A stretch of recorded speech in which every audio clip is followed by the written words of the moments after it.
Prince, really, we've seen letters from the NLC. You've raised the concerns about what your demands were. Amongst others, there were meetings that your outfit did not show up.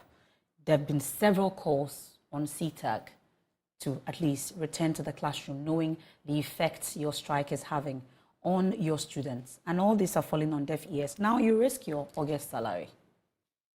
In fact, good evening, and thank you for this wonderful opportunity. Let me use this opportunity to reach out to the over 2,000 CETAG members across the 46 public colleges of education in Ghana who are doing the listening and are watching on various platforms. It's important to say that where we have reached as CETAG, if you look at the trajectory of events from 2003, when we started with the diploma program, the first batch coming out in 2004 and 2007, and we had to wait, put pressure, do a lot of advocacy till 2012. It means from 2004 up to 2012, we existed without any form of identity. We were characterized with identity crisis. Our colleagues who ought to have been promoted in the GES, that was the time GES stopped promoting our people. So people would have become district directors and what have you before going on retirement. But we had to be in that limbo up to 2012.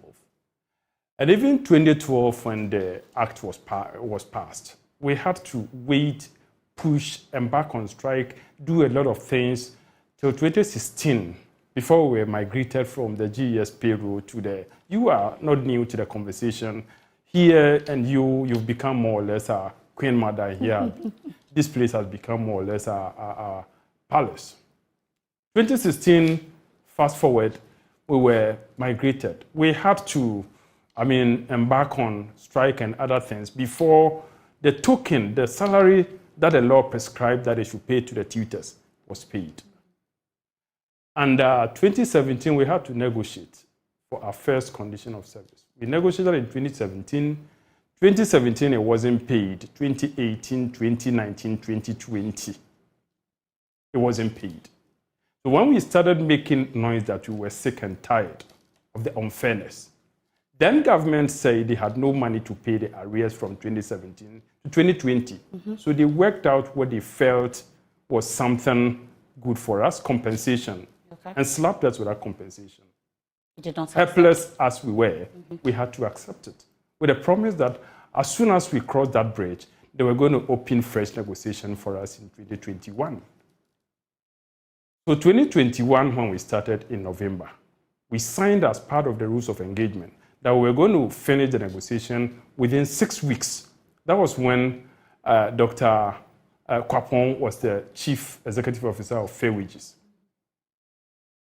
And the 6 weeks turned out to be over a year, running to 2 years, 2021 till recently, when we felt tired and we took the matter to the National Labour Commission for them to activate their compulsory arbitration process. In fact, you look at what we've gone through, CETAG, I think that, like my members, we are prepared to die on the cross of conviction that we've been sidelined, we've been maligned, cheated for far too long. People have sacrificed to make the colleges what they are. People are retiring. And we show you salaries of people.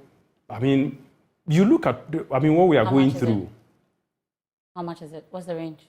I think... how low, how high? You look at people who would have gone to the universities to teach. Others have gone to do PhDs, and they are there teaching just because they have love for, passion for pre-service teacher education. And you look at the salaries they are taking. It's nothing good to write home about. Professionally, I would have mentioned, but I wouldn't like to. I understand. So we look at all these things. We've embarked on strike, and the strike is legal because we went through processes. Look, what's happening is repetition of the 2018 scenario, where my greetings to Dr. Matthew Opoku-Prempeh, my uncle and big brother, we squared it off at times. We said the ministry had no right whatsoever to pretend to be doing the work of the National Labour Commission in Ghana.